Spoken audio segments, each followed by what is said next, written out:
नमस्कार, मैं हूं बालकृष्ण थेजा। आप देख रहे हैं अपना पसंदीदा channel daily live. Daily live में आज मैं हाजिर हूं भारतीय जनता पार्टी के जिलाध्यक्ष बलबीर बिश्नोई के साथ। बिश्नोई जी से हम भारतीय जनता पार्टी की राजनीति के अंदरूनी पहलुओं पर चर्चा करेंगे। जिलाध्यक्ष जी, आपका स्वागत है हमारे स्टूडियो में। सिलसिला सवालों का पार्टी के कार्यकर्ताओं के आरोपों से करते हैं शुरू। आरोप है कि आप एक थोपे हुए जिलाध्यक्ष हैं। सीनियर कार्यकर्ताओं को दरकिनार करके आपको आगे लाना, आपको जिलाध्यक्ष बनाना, क्या अप्रत्याशित घटना नहीं है? कोई थोपे हुए जिलाध्यक्ष नहीं। मैं 1991 से भारतीय जनता पार्टी का प्राथमिक सदस्य हूँ और 91 से लेकर आज तक मैंने पार्टी के 2 बार मैं हनुमानगढ़ का मंडल अध्यक्ष, किसान मोर्चे में और जिले का महामंत्री, सदस्यता अभियान का जिला संयोजक रहते हुए मैंने पार्टी में हमेशा एक कार्यकर्ता के रूप में 25 साल लंबे समय तक पार्टी में काम किया है। तो थोपे हुए की संभावना कहाँ है? एक कार्यकर्ता को मौका मिलता है। दूसरी बात आप कह रहे हैं भाई थोपे हुए, मैं तो ये मानता हूँ कि ये कैडर बेस्ड पार्टी है और इसमें हर कार्यकर्ता अपने आप में एक जिलाध्यक्ष है। आज की तारीख में मैं हर कार्यकर्ता को अपना जिलाध्यक्ष मानता हूँ। अगर पार्टी कैडर बेस्ड पार्टी है तो आपसे सीनियर लोग भी बैठे होंगे पार्टी में? हाँ, बैठे हैं सीनियर लोग। उनको नहीं बनाया गया? देखो, किन परिस्थितियों में किन बातों को लेकर सारे, मैंने यही तो आपसे निवेदन किया था ना भाई, कोई भी जिलाध्यक्ष तो एक व्यक्ति को पद देना होता है, लेकिन जिम्मेवारी है वो सामूहिक है। कैडर बेस्ड पार्टी होने के नाते सभी कार्यकर्ताओं की सामूहिक जिम्मेवारी है और कार्यकर्ता ही सबसे बड़ी इस पार्टी की पूंजी है। क्योंकि मैं तो अपने आप को कार्यकर्ता में सबसे बड़ा जो रूप है वो पार्टी का मानता हूँ, क्योंकि कार्यकर्ता के कभी पूर्व नहीं लगता। आज मैं जिलाध्यक्ष हूँ, कल पूर्व जिलाध्यक्ष लगेगा। मंडल अध्यक्ष था, पूर्व मंडल अध्यक्ष लग गया। जिले का महामंत्री था, पूर्व जिला महामंत्री हो गया। तो इसमें ऐसे कोई थोपे जाने वाली ऐसा कोई सवाल नहीं है। जिलाध्यक्ष जी, आप जिलाध्यक्ष बन गए, अच्छी बात है। कार्यकर्ताओं का आरोप है कि आप उनसे राय नहीं लेते, आप सीनियर लोगों से राय नहीं लेते, आपको जिन्होंने बनाया है उनके प्रति आप वफादार हैं। एक हिंदी फिल्म का गीत है कि तुम दिन को अगर रात कहो तो रात कहेंगे, जो तुमको हो पसंद वही बात कहेंगे। तो आप उस गीत के बोलों को चरितार्थ कर रहे हैं, अर्थात ऊपर के लोग जो कहेंगे वही आप करेंगे। इसमें कोई सच्चाई है या मिथ्या यूं रूमर्स है बिना मतलब का? देखो, ऐसी संगठन में कोई बात नहीं। मैं पुराने जो संगठन के जो मूल संगठन के लोग हैं, जो इन्होंने पूरी अपनी जवानी संगठन के लिए लगा दी जी, उसमें मैं आपको काफ़ी नाम बताऊं। प्रेम जी बंसल जैसे हमारे वरिष्ठ कार्यकर्ता हैं और बहुत ही अनुभवी और हमारे बहुत ही मानयोग कपूर सिंह जी हैं। चाहे पहले मेरा उनसे कोई भी रहा हो, लेकिन आज जब मैं पद पर हूँ तो मैं जो हमारे संगठन में पुराने और जिम्मेवार व्यक्ति है उनको साथ लेकर ही मैं कोई काम करता। तो ये सब जो बात है मिथ्या भ्रामक है या मिथ्या प्रचार है। लेकिन इन सब बातों का कोई जवाब भी वैसे नहीं होता। लेकिन मैं आपको ये बता दूं भाई, जितने भी पुराने, मान लो जुगल जी, किशोर कोट पुराने हैं, पीछे हमारे इनसे मतभेद थे, लेकिन अब की बार मैंने फिर इनको जिला महामंत्री बनाकर बड़ा दायित्व दिया है और मुख्य रूप से मुख्य भूमिका है जो जिला महामंत्री वैसे 3 है, तो आज भी जुगल जी निभा रहे। जिलाध्यक्ष जी, आपने प्रेम बंसल की बात की। प्रेम बंसल का नाम, आपकी बात सही है कि पार्टी के फाउंडर मेंबर में आता है। जिन लोगों ने पार्टी की स्थापना की उन लोगों में उस व्यक्ति का नाम आता है, लेकिन यूँ अगर देखें तो पार्टी ने उनके लिए कोई विशेष नहीं किया जो उनको आपके हिसाब से जो किया जाना चाहिए था। पार्टी में उनके लिए एक प्रयास किया गया है, लेकिन वो बात सिरे नहीं चढ़ पाई। 20 सूत्री कार्यक्रम में जो सरकार की तरफ से नॉमिनेट होता है जिला उपाध्यक्ष, 20 सूत्री कार्यक्रम इसका आपने आगे जिक्र किया। तो उसमें हमने सब पार्टी के लोगों ने मिलकर, सब एमएलए से, 500 एमएलए से चर्चा करके उसमें हमने सब एक राय से, एक मत से उनका नाम भिजवाया। लेकिन ऊपरी सरकारी तौर पर वो प्रयास किसी जिले में भी कोई नॉमिनेट नहीं हुए, तो हमारे वो प्रयास है वो सिरे नहीं चढ़ पाए। लेकिन हमारी तरफ से उसमें कोई कमी नहीं कि कहीं बंसल जैसे हमारे पार्टी के वरिष्ठ कार्यकर्ता का मान सम्मान न मिले, ऐसा कोई प्रयास नहीं। प्रयास यही है कि जो पुराने लोग, अनुभवी लोग और जो संगठन को जिन्होंने अपनी सारा जीवन लगा दिया, उनको मान सम्मान मिले। और मेरी यही प्राथमिकता है कि कार्यकर्ताओं का मान सम्मान और संगठन की मजबूती, दूसरे काम बाद में। चलो, उम्मीद करते हैं कि जब 20 सूत्री कार्यक्रम का जब नियुक्तियां पूरे प्रदेश में होंगी तो हनुमानगढ़ में भी होंगी और कुछ कार्यकर्ताओं का उसका सम्मान मिलेगा, लाभ मिलेगा। जिलाध्यक्ष जी, आप जब से जिलाध्यक्ष बने हो जी, तब से लेकर अब तक कितने नए लोगों को पार्टी से आपने जोड़ा? पार्टी के हमारे जो पीछे पार्टी के प्राथमिक सदस्य का जो अभियान चला, उसमें हमने संख्या 2 लाख से ऊपर उसकी संख्या कार्यकर्ताओं की पहुंच गई है। और दूसरा, हमने कुल जिले में 1196 बूथ हैं और पहले थे 1092 बूथ। 100 बूथ अभी इस दौरान अब जो चुनाव आयोग का उसमें बढ़े हैं। लेकिन जो पीछे 1092 बूथ थे उनमें हमने 1000 बूथ अध्यक्षों की नियुक्ति कर दी, जो हमारी राष्ट्रीय अध्यक्ष की मंशा है कि बूथ अध्यक्ष और उसकी कमेटी बनना जरूरी है। तो उसमें हमने 90% अचीवमेंट प्राप्त किया है। और उसमें करीबन 1000 से भी हमने ऊपर बूथ अध्यक्षों का गठन करके और बूथ की कमेटी जिसमें 10 मेंबर रहते हैं उसमें हमने काम पूरा किया है। बिश्नोई जी, आप चूँकि किसान परिवार से हैं, किसानों के दर्द को भी समझते हैं आप। प्रधानमंत्री जी ने मिट्टी परीक्षण के लिए एक लैब का वहाँ सूरतगढ़ में शिलान्यास किया था, उसकी शुरुआत की थी। तो उस चीज़ को हनुमानगढ़ जिले में कहीं लागू नहीं किया, कहीं मिट्टी परीक्षण को लेकर के या फसल बीमा योजना को लेकर के पार्टी क्या कर रही है? दोनों ही आपकी जानकारी के लिए बता दूं कि इस पूरे जिले में मृदा स्वास्थ्य परीक्षण की जांच, किसानों के खेत की जांच हो चुकी है। लेकिन मैं किसान होने के नाते आपके चैनल के माध्यम से बता दूं जी, किसान अभी उस पर गौर नहीं कर रहा, वो व्यापारी से पूछ कर ही कर रहा है। जबकि उसमें माननीय मोदी जी की मंशा थी कि अपने स्वास्थ्य के साथ साथ जिससे हम अन्न उत्पादन करते हैं, जिससे अपना पेट भरते हैं मिट्टी से, तो उस धरती माता का स्वास्थ्य कैसा है उसकी जानकारी हमें होनी जरूरी है। इसीलिए इसने माननीय प्रधानमंत्री जी ने प्रधानमंत्री मृदा स्वास्थ्य कार्ड की योजना शुरुआत की से अपने जिले से या पड़ोसी अपना एक ही जिला दोनों माने उसी से शुरू की थी। तो उसके बाद अपने जिले में सभी काश्तकारों को जैसे बच्चों के पोलियो के टीके लगते हैं, कार्ड बनते हैं, उसी प्रकार प्रत्येक किसान का कार्ड बन चुका है। लेकिन इसमें थोड़ी ये मैं आपको स्थिति भी स्पष्ट कर दूं भाई, थोड़ा किसान उसमें सारा लिखा है भाई इस मिट्टी में इतनी नाइट्रोजन की जरूरत है, इतनी फास्फोरस की जरूरत है, इसमें ये फसल बोई जानी चाहिए जी। लेकिन किसान थोड़ा उस पर अभी कम ध्यान दे रहा है। तो मैं आपके चैनल के माध्यम से ये भी किसानों को से कहना चाहूँगा कि जो मृदा परीक्षण हुआ है, आपकी मिट्टी का जो परीक्षण हुआ है, और उस मिट्टी परीक्षण में जो आपके लिए फसलें जितनी खाद की जरूरत जो कृषि विभाग बताए उसी अनुसार आप करें। और दूसरा, प्रधानमंत्री फसल बीमा योजना लागू हो चुकी है, योजना का लाभ भी मिला है। लेकिन अभी तक जितने इसका होना चाहिए, एक तो इसमें भी अभी कोई थोड़ी बहुत कमियां हैं। कमियां ये है कि फसल का जो उत्पादन है जो वो मान रहे हैं, उस उत्पादन पर काश्तकार बीमा कराने के लिए तैयार नहीं है। उसमें उदाहरण के तौर पर ही मैं अपने क्षेत्र से बताऊं भाई, नरमे की फसल की वो औसत एवरेज 4 कुंटल मान रहे हैं, जबकि काश्तकार कह रहा है भाई कितनी भी विपरीत परिस्थिति आ जाए तो भी 4 कुंटल नरमा हो जाएगा, बीमा क्यों कराएं।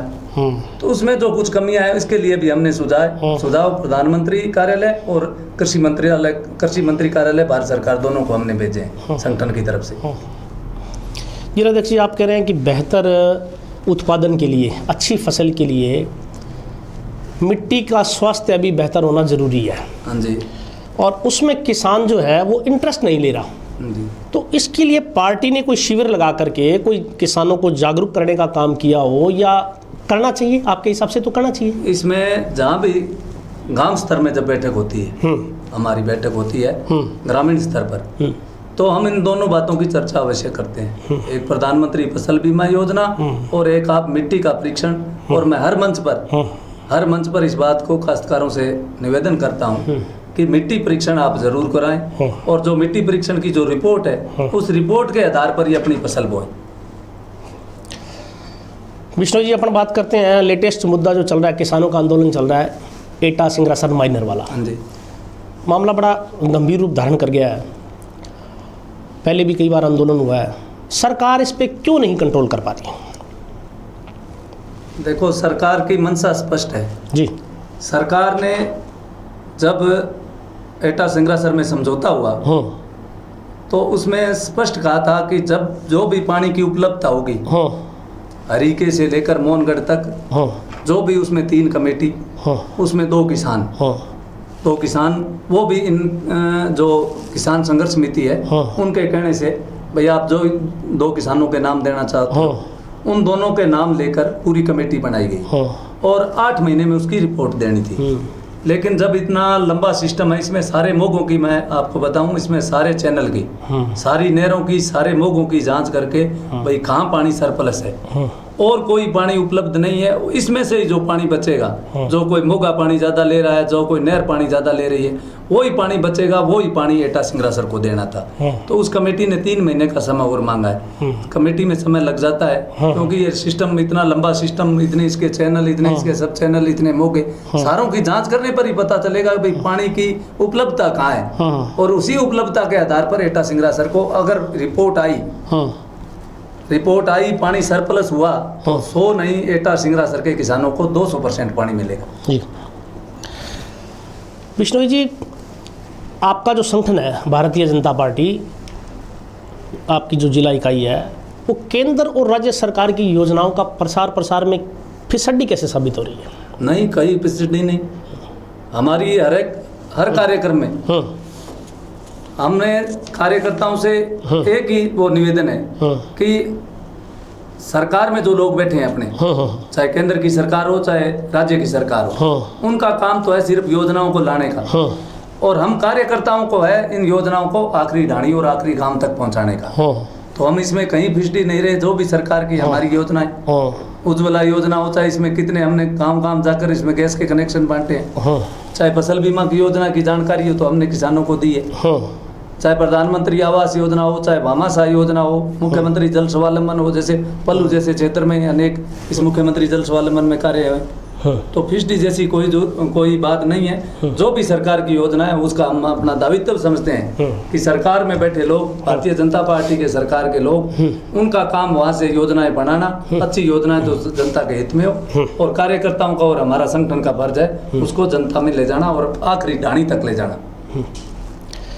बिश्नोई जी, कोई ज़माना था जब भारतीय जनता पार्टी को बनिया वर्ग की पार्टी माना जाता था। अरोड़ा और बनिया जी, ये लोग इसका नेतृत्व करते थे, यही संचालन करते थे। आज उनकी जगह कहाँ है? आज वे लोग हाशिए पे हैं और एक वर्ग विशेष के लोगों को महत्व दिया जा रहा है। क्या कहना चाहेंगे? ऐसी देखो, भारतीय जनता पार्टी का जो मूल सिद्धांत है उसमें ये स्पष्ट पंचनिष्ठा में लिखा है भाई सबको, सब बिरादरियों का मान सम्मान। तो इसमें कोई हाशिए जैसी वाली तो कोई बात ही नहीं। उसमें लिखा है सब बिरादरियों का मान सम्मान, सबका समान रूप से व्यवहार। लेकिन क्या धरातल पे ऐसा है? क्या ऐसा हो रहा है? क्या धरातल पर आप बताओ। आपने अभी 21 मंडलों की नियुक्ति की है। हाँ जी। अभी की है आपने? हाँ जी। उसमें कोई 10 नाम ऐसे बताइए जो अरोड़ा, बनिया, ब्राह्मण, वैश्य वर्ग से हो। ब्राह्मण में तो अपने जिला महामंत्री हैं लेखराम जी। अच्छा। और उपाध्यक्ष में जीतू जी। सारे तो नाम तो मैं, ये श्री कृष्ण जीतू वर्मा ओबीसी से, तो ओबीसी के सभी बिरादरी के लोग हैं। ऐसी पार्टी में कहीं कोई बात नहीं। एक किसी अग्रवाल समाज से, कोई अरोड़ा समाज से, क्योंकि पार्टी तो सबकी है। आप बता रहे हैं कि पार्टी अग्रवाल है ना आपके पास ही बैठे मंडल अध्यक्ष सुशील अग्रवाल का, हाँ, मंडल उसका बनाया। हाँ, तो ऐसी कोई पार्टी में देखो, इस पार्टी में सब समान, कोई जाति वाली तो कोई बात ही नहीं। अगर जाति वाली बात होती तो मैंने अबोर में हनुमानगढ़ से अपने इतने कार्यकर्ता अरोड़ा बिरादरी से थे अपने भारतीय जनता पार्टी के, तो हमें वहाँ कोई मतलब नहीं भाई वो सामने वाला ही आप जो विशेष जाति का कह रहे हो उसी जाति से था। लेकिन खुद माननीय मंत्री जी ने पूरी की पूरी पोज लगाई कि भारतीय जनता पार्टी को उम्मीदवार को अपने जिताना है, और उसमें हमने कामयाबी भी हासिल की है। नहीं, ये तो खैर बलबीर जी बहुत पुरानी परंपरा चली आ रही है। कि हनुमानगढ़ के कार्यकर्ता अबोर जाते हैं, अबोर के कार्यकर्ता हनुमानगढ़ आते हैं, चुनाव में ये सब आना जाना वो सब लगा रहता है, वो एक अलग चीज़ है। खैर, आप कह रहे हैं तो आपकी बात मान लेते हैं। भारतीय जनता पार्टी के जिलाध्यक्ष बलबीर बिश्नोई से हमारी बातचीत जारी रहेगी। वक्त है एक ब्रेक का, हाजिर होता हूँ ब्रेक के बाद।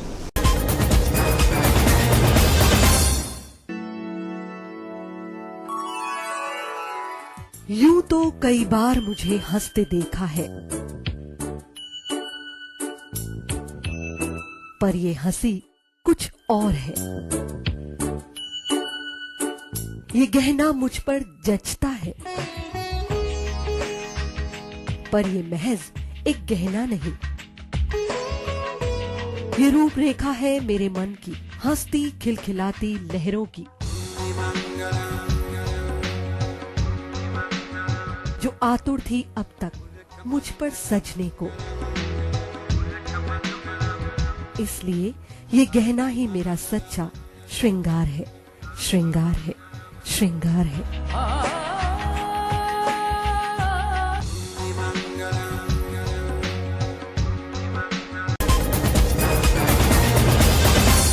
नमस्कार, हम बात कर रहे हैं भारतीय जनता पार्टी के जिलाध्यक्ष बलबीर जी बिश्नोई से। बलबीर जी, देश के प्रधानमंत्री नरेंद्र मोदी जी स्वच्छता अभियान को लेकर के काफ़ी गंभीर हैं जी। जिले में संगठन उनके सपनों को साकार करने के लिए, उनकी मंशा को आगे बढ़ाने के लिए क्या कर रहा है? समय समय पर जब भी कोई पार्टी संगठन की तरफ से कार्यक्रम आता है या जब भी कोई मंच उपलब्ध होता है तो भारतीय जनता पार्टी का कार्यकर्ता उस मोदी जी का जो अभियान है, स्वच्छता अभियान, उसमें वो भाग लेता है।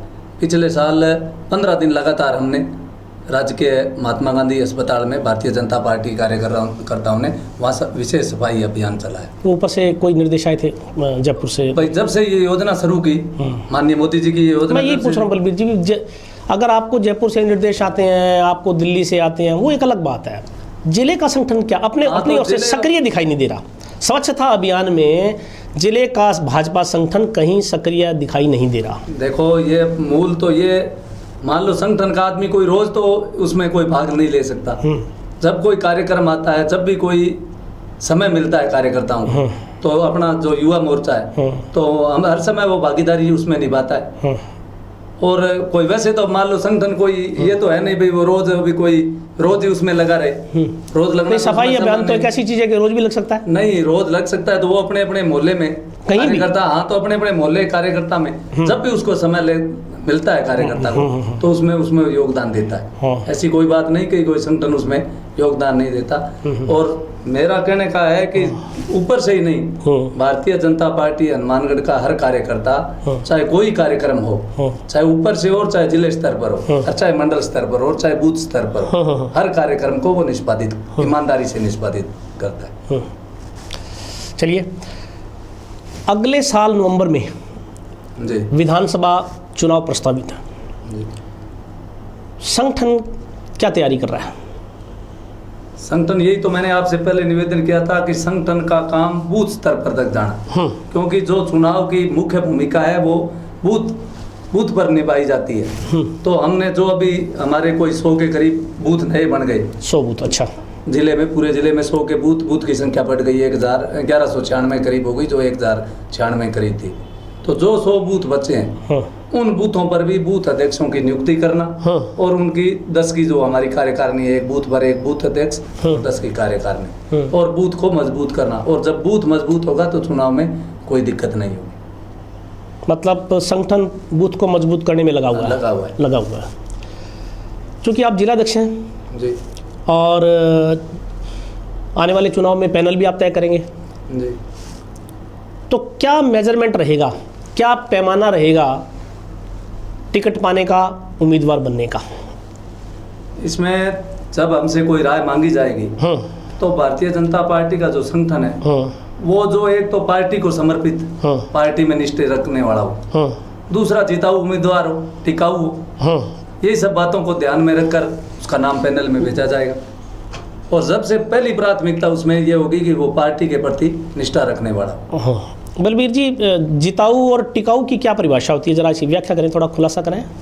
देखो कुछ क्षेत्र में समीकरण होते हैं अलग अलग। पहली बात तो यही है ना कि भाई जो पार्टी में निष्ठा रखने वाला हो उसके बाद ये इस बातों का नंबर आता है। तो उसमें तो यही समीकरण देखा जाता है भाई ये लोगों में इसका कितना संपर्क रहा, लोगों में इसने कितना काम किया, उम्मीदवार जो बनने जा रहा है। और टिकाऊ का मतलब ये है कि कम से कम वो तो निष्ठा में आ गया कि वो भारतीय जनता पार्टी के प्रति निष्ठा तो रखने वाला हो। कल को ऐसे आदमी को टिकट दे दिया जाए तो मान लो वो जीत जाता है, लेकिन वो पार्टी के प्रति निष्ठा नहीं रखने वाला हो तो संगठन और कार्यकर्ताओं को उससे क्या हासिल होगा। तो जिलाध्यक्ष जी, पार्टी में निष्ठा तो बहुत लोग रखते हैं, और पिछली बार का अपन उदाहरण ले लें तो जिले में बहुत से ऐसे लोगों को टिकटें मिली जिनका कोई पार्टी से सरोकार ही नहीं था, फिर वो निष्ठा कहाँ गई? इस बात पर भी विचार करें, लेकिन अब की बार जब कोई ऐसा मतलब इस बार दल बदलुओं को टिकट आप नहीं देंगे? हम संगठन की तरफ से हम उसका पैनल में नाम नहीं भेजेंगे, ये तय है। आप नाम नहीं भेजोगे जयपुर में, अगर वो बदलेंगे तो देखो ऊपर की बात तो वो तो दूसरी है, लेकिन जो जिले का संगठन है वो जो पार्टी के प्रति निष्ठा रखने वाले और ईमानदारी रखते हो उन्हीं के नाम पैनल में भेजे। आप भी चुनाव लड़ना चाहते हैं? नहीं, अपने संगठन का ही काम करेंगे। आपकी मुस्कुराहट बता रही है अभी मन तो आपका करता है। नहीं करता मन। प्रदेश अध्यक्ष जी ने पिछली बैठक में स्पष्ट कर दिया जो जिलाध्यक्ष है वो चुनाव नहीं लड़ेंगे, संगठन का ही काम करेंगे। जो जिलाध्यक्ष है वो चुनाव नहीं लड़ेंगे, संगठन का काम करेंगे, संगठन का ही काम करेंगे। और मैं संगठन के काम करने में ही अपने आप में अपने आप को भाग्यशाली मानता हूँ। तो आने वाले चुनाव के लिए, आने वाले वक्त के लिए आपका संगठन कितना मुस्तैद है? हमारा संगठन पूरी तरह से मुस्तैद है। जैसे हाँ बता दूं मैं भाई, जब हमारी सब अब इसी चुनाव की दृष्टि को देखते हुए हमने इन मंडलों का बंटवारा किया है। क्योंकि जो मंडल पहले एक नौर भादरा में 2-2 मंडल थे, शहर में तो थे 25 बूथ और देहात में थे 175-80 बूथ एक एक मंडल में। तो 175-80 बूथ पर मंडल अध्यक्ष अकेला काम नहीं कर सकता।